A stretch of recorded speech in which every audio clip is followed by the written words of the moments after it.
Are you creating your Giving Tuesday plans? Here is your reminder that this day isn't just another date on the calendar. It is a global generosity movement.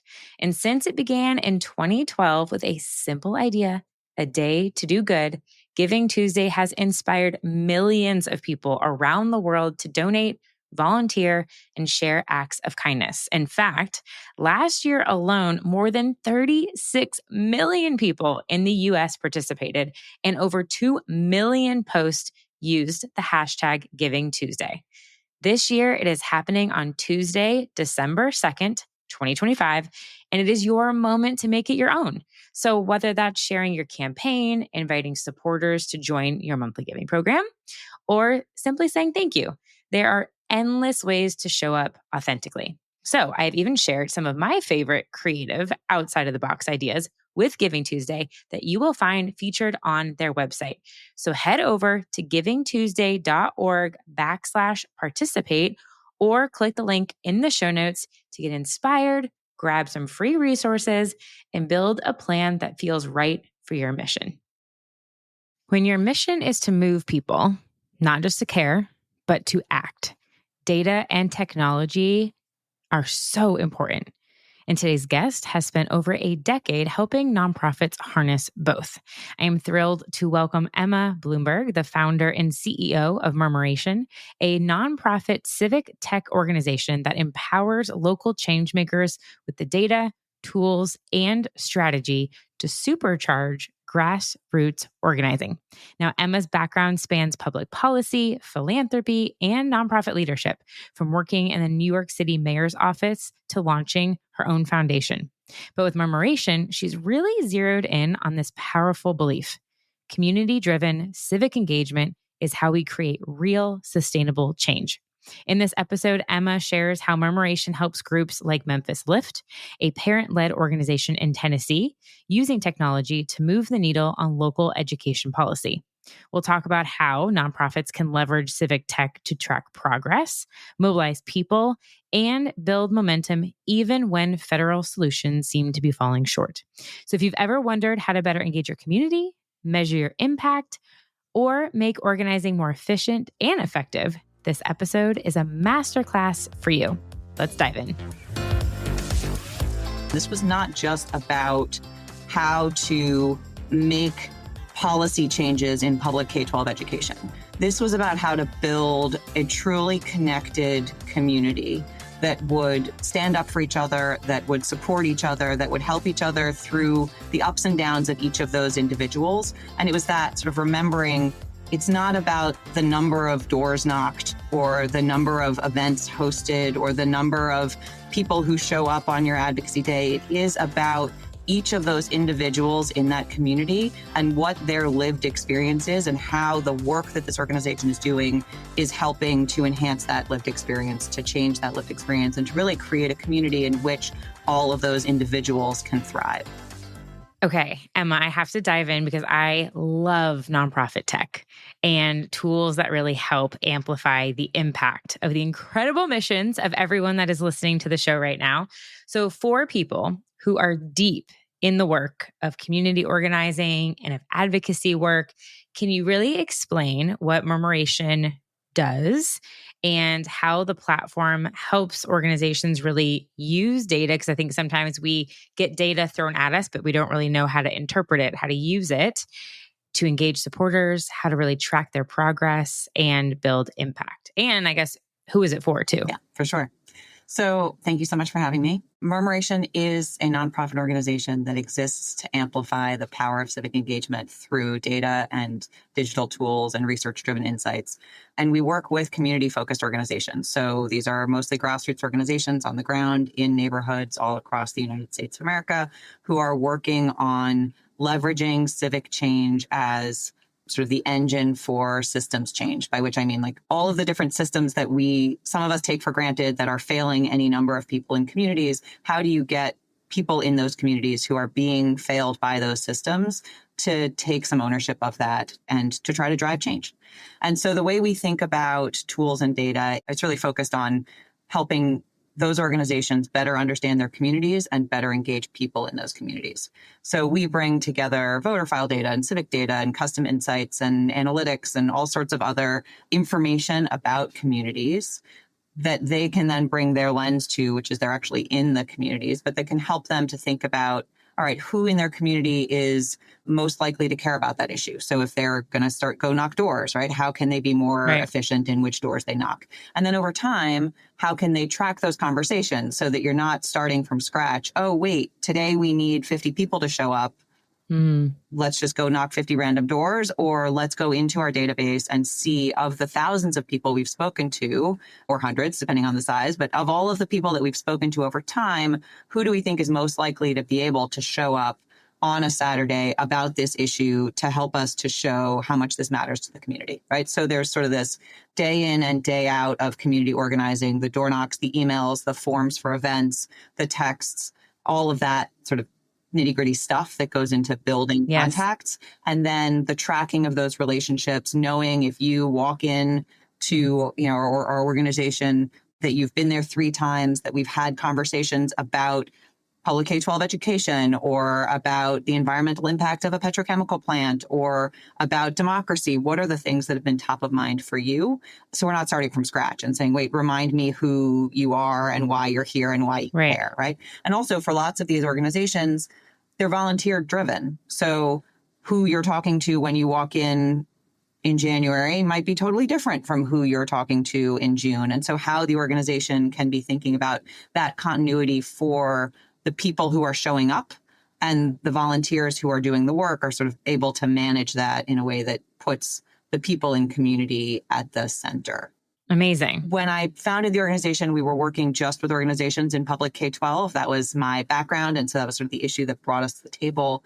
But we've been able to expand our scope, really thinking about what is it that the organizations we work with on a day-to-day basis are coming across, right? People don't live at issue silos is something that we sort of talk a lot about. So when you're doing the work of community organizing, when you're trying to build lasting civic power, you have to be able to meet people where they are. So you might come to the table because of one issue, but the issue that everyone is showing up with in that given moment is different. Well, we're not going to ignore you, right? Like that is the power of sort of deep civic engagement. It's that connection, that ability to meet people where they are and to drive change in communities, really centering the community voice in that conversation and ensuring then that where you're going and what you're driving towards is taking that into account.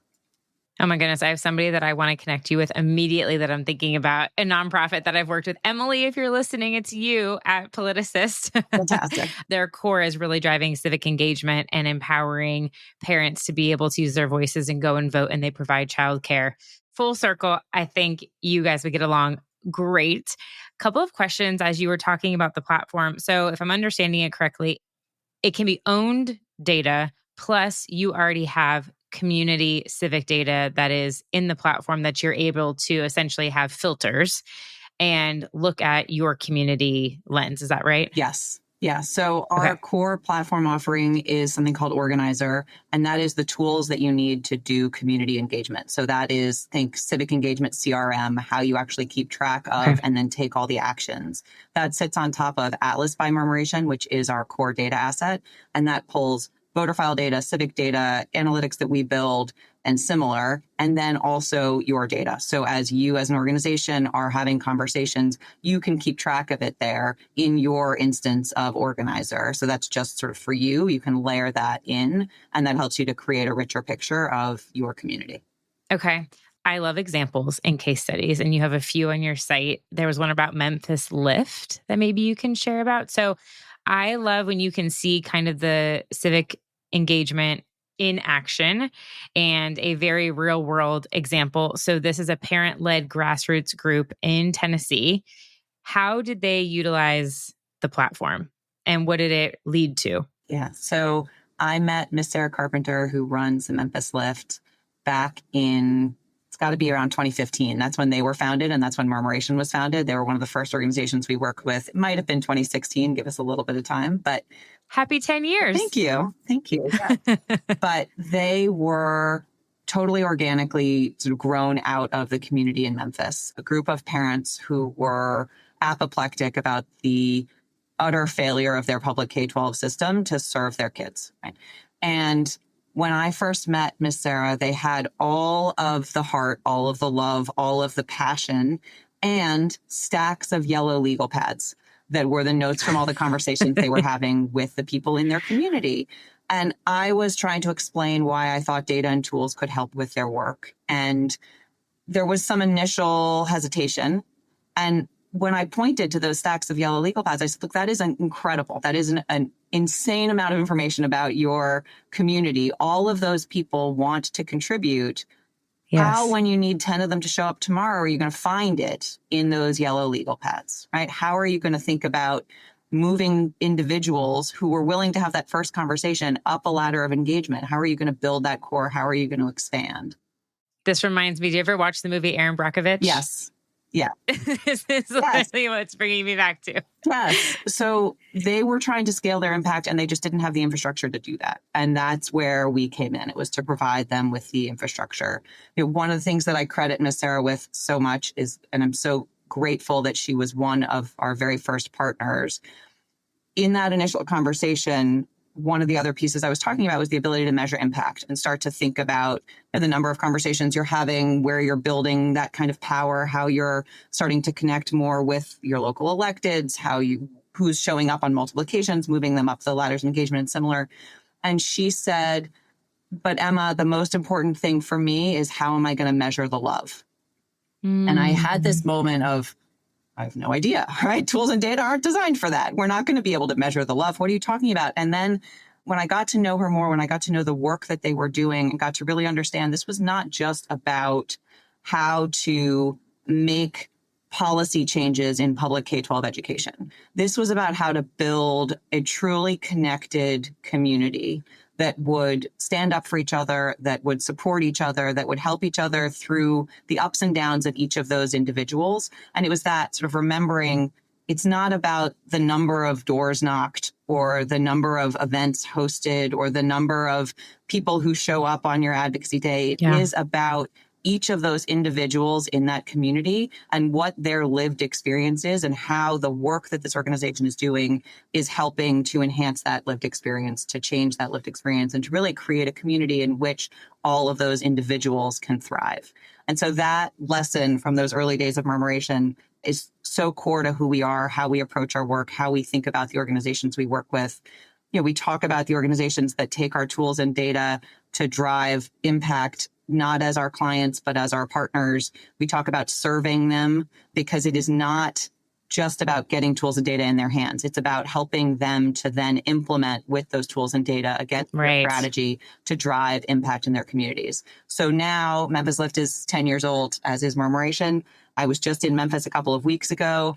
They were hosting an event. There were elected officials from all across the state at this event because they know that those engaged parents, and now it's thousands of engaged parents as opposed to that the small group when I first down there, they know that that group of engaged parents has a voice, is going to use it, has opinion, and matters.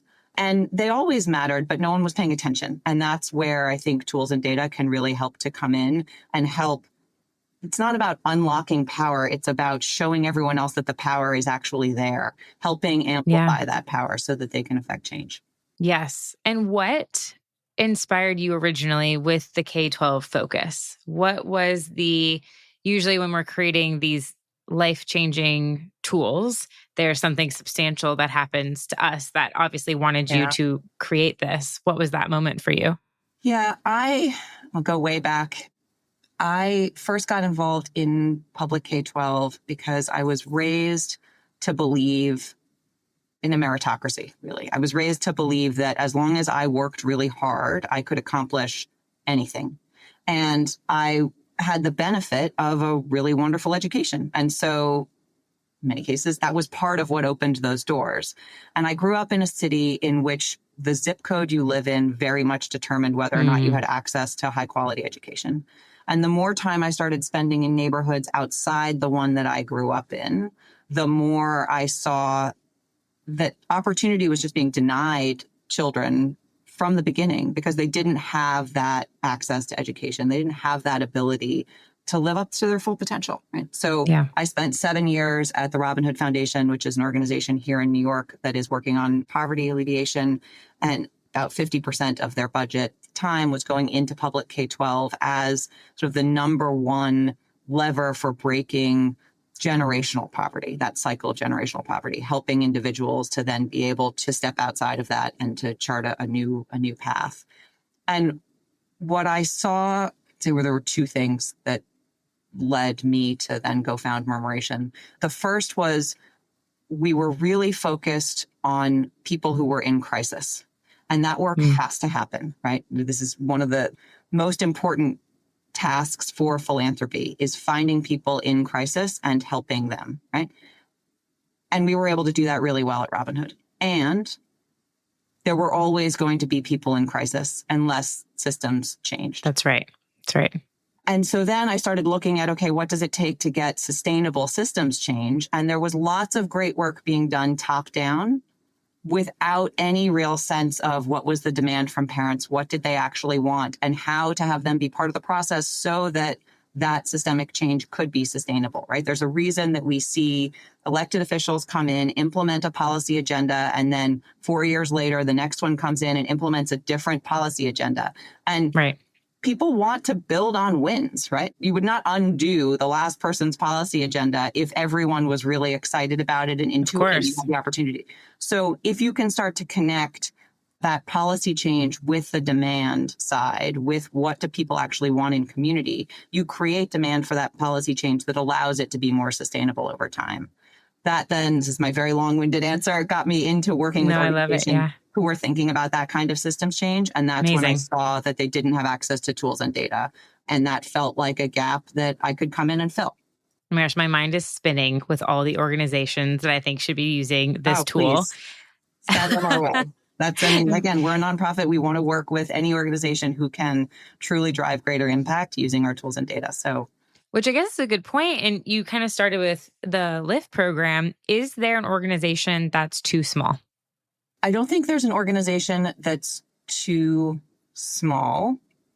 We have had a handful of organizations over the 10 years where the work that they were doing could be, in the short term, easily managed in a Google sheet, right? Okay. Like, they weren't thinking about contacting communities in lots of different ways, and they were talking to a very small number of people.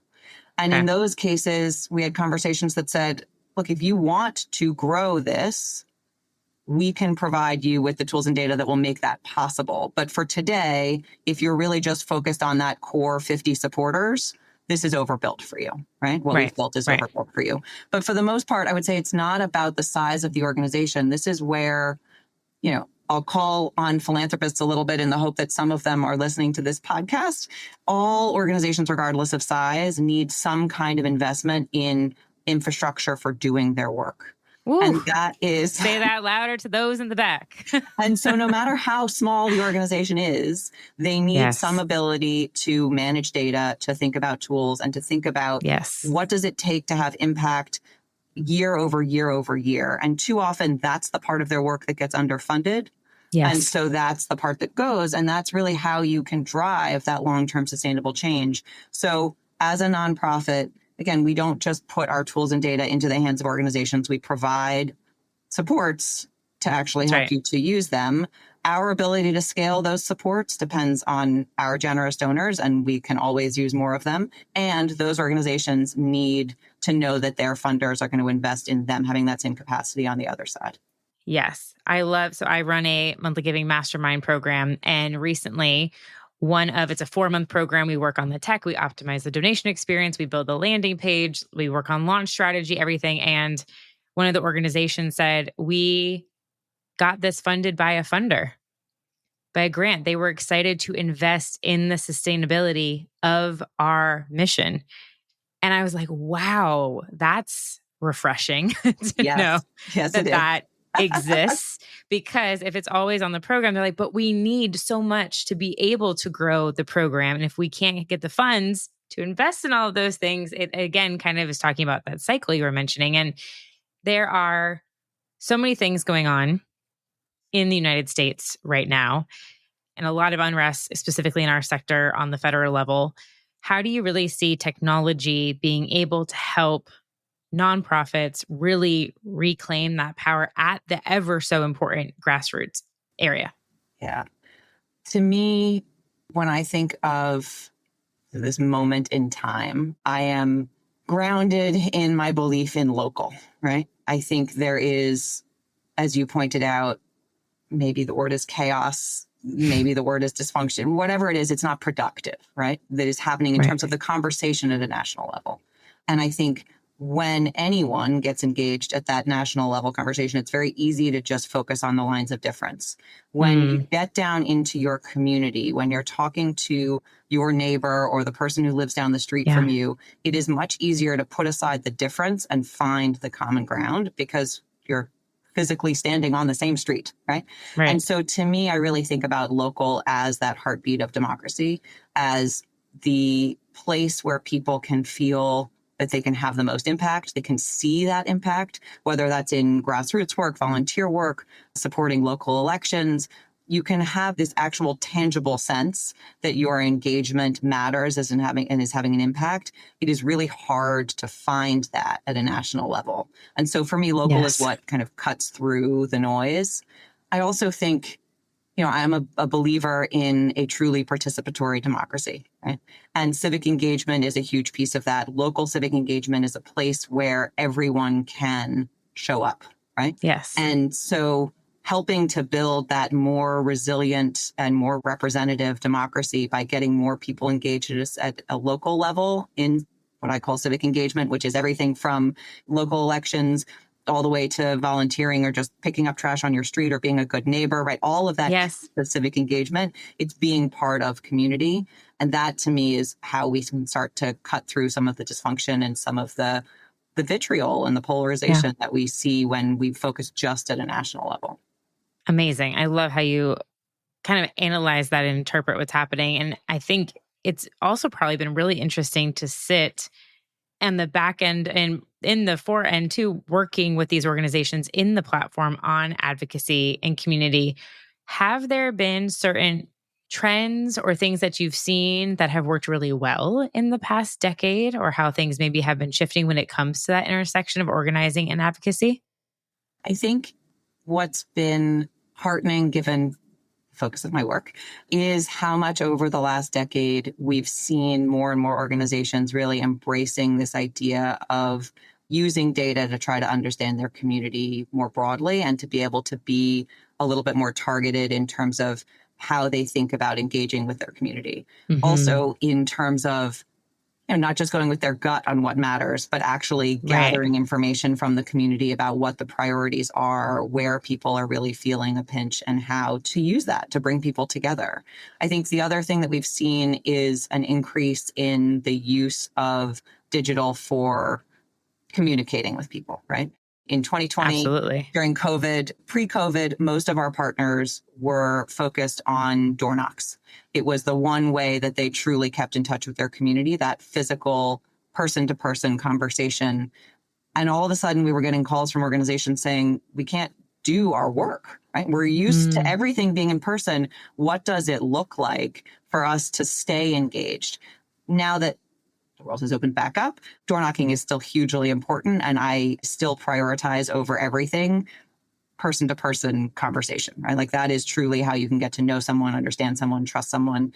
And all these organizations had to embrace things like peer-to-peer texting and digital spaces and other ways to bring people together that I think has expanded their universes in ways that I hope are really impactful. Also, just this increasing, I think most nonprofits, regardless of the year, would say there's some kind of budget constraint that they are dealing with. This is the world we live in. Always. That's right. Stronger data practices are really helpful for organizations in that. And I think we've seen an increase there. And then the last piece I would just point out, a murmuration is a flock of birds, right? Moving as one. They are all individual birds, but they are moving through the sky as one entity. That image was hugely important in sort of thinking about our work continues to be, we think about the ability to have lots of little organizations all be able to work together in some way, shape, or form. Yeah. Shared infrastructure makes that possible, right? It is one thing to sit down in person and say we're going to collaborate. It is another to be able to share data, to be able to say we're all working on this same issue together. You knock these 10 doors, I'll knock these 10 doors, and then we'll come back and have a conversation about it. Yes. Our tools and data make that kind of collaboration possible. And I think what we're seeing now more than ever is an interest in that kind of collaboration and understanding that while each individual organization may know its 10 square block radius better than anyone else ever will, stacking all of those neighborhoods together can drive change in a really different way. Incredible. Yeah, that really brings me. I worked for Take Stock in Children, and I'm from Sarasota, Florida, and I was part of our Sarasota County chapter. There's a Take Stock in all 67 counties in the state of Florida.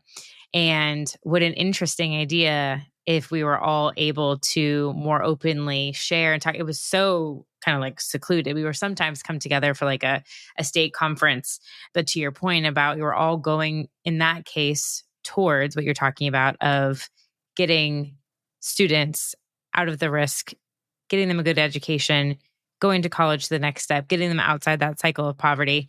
And I can just imagine what that would have looked like if it was that more collaborative space instead of, oh, you're taking that toner from my zip code or whatever it might be, but really being able to be collaborative together towards the larger issue. For organizations that are focused on monthly giving, which are truly communities, sometimes spread across international worlds, how can tracking some of this information in these tools really help acquire new supporters, specifically monthly, and also keep them engaged over time? Yeah, look, I think of data and civic tech as a game changer, not really just for acquiring supporters, but for building those real and lasting relationships with them. The tools can help you to understand who your supporters are, where they're coming from, how they want to engage.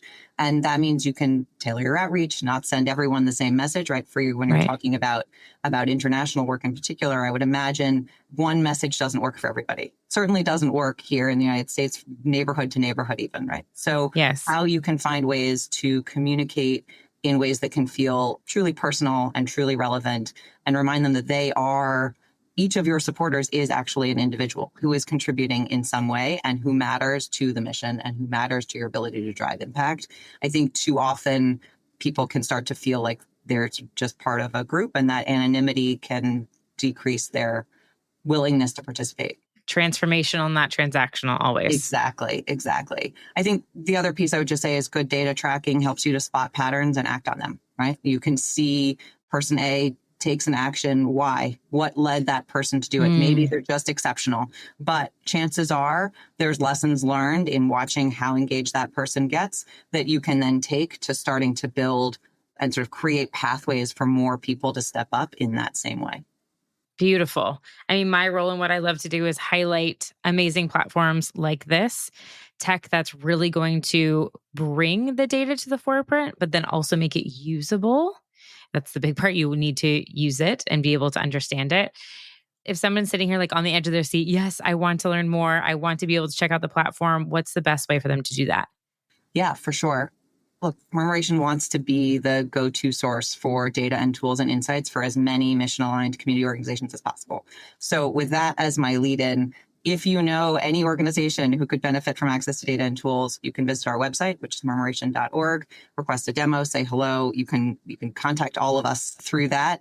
And we love getting that kind of incoming. It also helps us, we try to build tools and data that are truly sort of purpose driven. And so the more conversations we have with the more organizations, even if it turns out we're not a good fit for you, it's really helpful for us to hear that, to see that, and over time to start to be able to evolve our tools and data to meet the needs of even more organizations.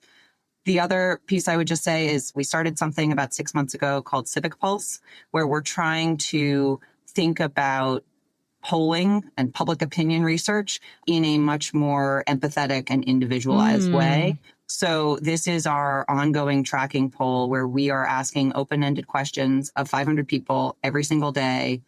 What's top of mind? What's keeping you up at night? What's giving you hope? How are you connecting to community? How are you getting information? We can then use natural language processing to distill those kinds of themes. And we want to put that kind of data into the hands of as many people as possible. We think it can be sort of truly additive in understanding communities and understanding where conversations really are right now as compared to what we see in some of the national polling work or what we read about or see in the headlines. And for that, we have launched a Substack. It's called Insights by Murmuration. It is our new newsletter. We will have other ways for people to engage with that data over time, but we are always looking for subscribers for that. It is free. Again, we're a nonprofit. We want to put this into the hands of as many people as possible. And feedback on that would be really helpful as well, because again, if it's not meeting a need, we don't want to put it out there. I love that. You are bringing me back to something that my parents always remind me of. So again, they still live in Sarasota, Florida. And anytime there's a hurricane, they'll say, Dana, don't watch the national news. We're watching the local of what's going on in our community, because sometimes those bigger headlines can be sensationalized and are not always maybe leaning towards what's really happening sometimes. But Emma, this is amazing. Thank you so much for the time that you've put into building this and your own community to make it happen. I hope that this gets in all the hands of the right people that need it to grow their communities and civic engagement. So thank you so much for being here. Thank you so much for having me and for giving me the opportunity to talk about our work. And hopefully lots of people will listen and we'll be able to do just that. Reach out to Emma. Go check out their website. I'll link to everything in the show notes. Thanks, Emma. Thank you. Thank you so much for tuning into today's episode of Missions to Movements. If you enjoyed our conversation and found it helpful, I would love for you to take a moment to leave a review wherever you're listening. Your feedback helps us reach more change makers like you and continue bringing impactful stories and strategies to the show. Don't forget to hit that subscribe button too, so you'll never miss an episode. And until next time, keep turning your mission into a movement.